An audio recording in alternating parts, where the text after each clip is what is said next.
জঙ্গি কখনো খারাপ অর্থে ব্যবহার হয় না, ভালো অর্থে ব্যবহার হয়। এখন আবার বলতে পারেন হুজুর মনে হয় জঙ্গিবাদ জায়েজ করতেছে, জঙ্গিবাদ মনে হয় হুজুর সমর্থন করতেছে। ভাইরা, জঙ্গি আমাদেরকে জোর করে বানানো হয়েছিল এক টাইম। আমাদেরকে জঙ্গি ট্যাগ লাগিয়ে জঙ্গি দমনের নামে আমাদেরকে একসময় নাজেহাল করা হতো। কিন্তু আমরা আসলেই জঙ্গিবাদ না। আমরা আলেমরা সম্ভ্রান্ত, লজ্জা পাই। আমরা মানুষের অন্যায় করতে লজ্জা পাই, মানুষের গালি দিতেই লজ্জা পাই, মারা তো দূরের কথা। যদি কোনো মানুষ ইসলাম বুঝে তার দ্বারা একটা পিঁপড়া মারা সম্ভব না, মানুষ তো মারা দূরের কথা। কোনো মানুষ যদি ইসলাম বুঝে তার একটা গাছের পাতা ছেঁড়াও সম্ভব না, কেননা এই আলেম জানে এই পাতাও সুবহানাল্লাহ সুবহানাল্লাহ বলছে। সাব্বাহ লিল্লাহি মা ফিস সামাওয়াতি ওয়া মা ফিল আরদ, আসমান জমিনের সব কিছু আল্লাহ জিকির করছে। ওই পাতা ছেড়ে আমি কে? ওই পাতা যতদিন তাজা থাকবে ততদিন সে আল্লাহ জিকির করবে। আমি কি দরকার পড়েছে ওই পাতাকে আমি জিকির থেকে বিরত রাখবো?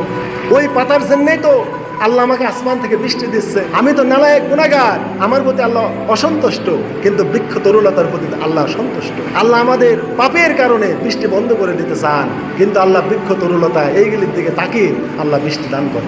অতএব আমি কি কারণে একটা গাছের পাতা ছিঁড়ব? আলেম ওলামার চাইতে সম্মানী, অভিজাত, জেন্টাল, ভদ্র, সভ্য পৃথিবীতে আর কেউ নাই। কেননা নবীগণ ছিলেন সবচেয়ে শ্রেষ্ঠ মর্যাদার অধিকারী, সবচেয়ে শ্রেষ্ঠ তারা চরিত্র ছিল, তারা সভ্য ছিলেন, ভদ্র ছিলেন, তারা জেন্টাল ছিলেন। এই জন্য আল্লাহ কোরআনে বলেছেন ইন্নাকা লাআলা খুলুকিন আযীম, হে নবী নিশ্চয় আপনি সুমহান চরিত্রের অধিকারী।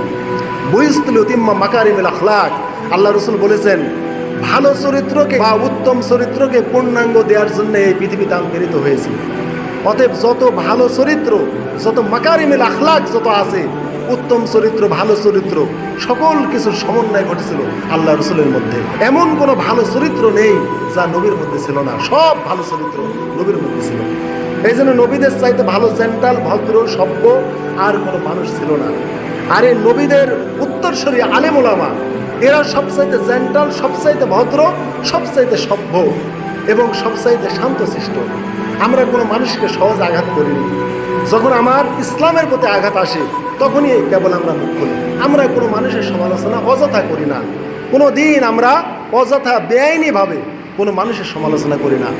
তাদের করি যারা ইসলামের সমালোচনা করে, তাদের করি যারা নবীর দুশ্মনী করে, তাদের করি যারা নবীর সুন্নাতকে নিয়ে কটাক্ষ করে। এই জন্যে আপনাদের একটা কথা বলি যে সাইদি রাহিমাহুল্লাহকে যখন ওই কাঠগড়ায় বলা হয়েছিল রাজাকার, ধর্ষক, এই করেছে ওই করেছে, তখন তার বড় সন্তান রফিক বিন সাইদি ওই জজ কোর্টের ভিতরেই স্টক করেছে। কি কারণে? মানে এত হৃদয় আঘাত পেয়েছিল। হায়, আমার বাপকে এত বড় সম্মান, আমার বাপ তো রাজাকার না, আমার বাপ তো জেনাকর না, আমার বাপের নামে এই অপবাদগুলো দেওয়া হয়েছে। মানে তারা এত সম্ভ্রান্ত, এত মর্যাদাবান যে মানুষের এই কটু কথাকে তারা সহ্য করতে পারে না। তারা এই শুধু কটু কথার কারণে তিনি হার্টবিট বেড়ে গিয়ে স্টক করে হারাই গেছে।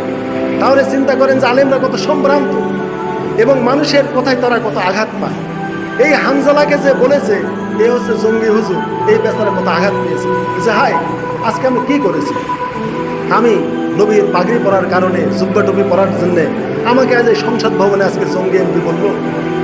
আজকে যদি হানজালা না হয়ে আজ যদি কোনো সরকারি দলের কোনো এমপিকে যদি বলা হতো সন্ত্রাস এমপি, কি হতো অবস্থা? ওখানে একবারে সাইজ, ওখানে এক ধাপও দিত না, বেটা আমাকে তুই সন্ত্রাস এমপি বলিস, ওখানে একবারে ফোর্স টোর্স এনে ওর সাথে সাথে মনে 2-1 দিনের মধ্যে ফাঁসির ব্যবস্থা করে দিত। কিন্তু হানজালা সুন্দরভাবে সংসদে গিয়ে তিনি নিয়মতান্ত্রিকভাবে মাননীয় স্পিকারের দ্বারস্থ হয়েছেন যে আমি আপনার স্ত্রীর জানাজায় আসার পথে আমি যখন ঢুকছি আমাকে প্রশাসনের সামনে, আমাকে সেনাবাহিনীর সামনে বলছে এ হচ্ছে জঙ্গি এমপি। অতএব হাজরিন, এই জঙ্গি জঙ্গি এই খেলা বাদ দেন। জঙ্গি জঙ্গি খেলা বাংলাদেশ আর চলবে না। আলেম ওলামাকে জঙ্গি বলবেন না। এই জঙ্গি ট্যাগ কিন্তু এই সরকারের আমলে একসময় হয়েছিল। শায়েখ আব্দুর রহমান বাংলা ভাই এবং বাংলাদেশের একটা জেলা বাদে সকল জেলায় বোম্পিং হয়েছিল কিন্তু এই সরকারের আমলে। জঙ্গি জঙ্গি খেলা করে দেশে টিকতে পারবেন। অতএব যেভাবেই ভোটে জিতে আসেন না, যে করে আসেন, কিন্তু মানুষের সম্মান নিয়ে, ইজ্জত নিয়ে খেলবেন না। জঙ্গি শব্দটা কখনো খারাপ অর্থে ব্যবহার হয় না, জঙ্গি শব্দ ভালো অর্থে ব্যবহার হয়। জঙ্গি শব্দের ইংরেজি প্রতিশব্দ মিলিট্যান্ট, মিলিট্যান্ট মানে জঙ্গি। এই জন্যে সেনাবাহিনীর যিনি প্রধান তাকেও জঙ্গি বলা হয়।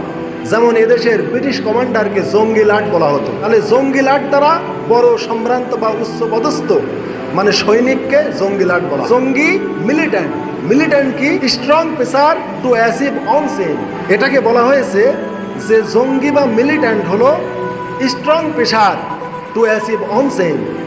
যে ব্যক্তি বা যারা নিজের উদ্দেশ্য হাসিলের জন্য চরমভাবে প্রচেষ্টা করে বা প্রেসার প্রয়োগ করে, এদেরকে ইংরেজিতে জঙ্গি বা মিলিট্যান্ট বলা হয়। অতএব এই দৃষ্টিকোণ থেকে বাংলাদেশে সকল রাজনীতিবিদ, পেশাজীবী, কর্মজীবী, সামাজিক সংগঠন সবাই জঙ্গি। কেননা রাজনৈতিক দল, সংগঠন, সামাজিক সংগঠন সবাই কি করছে?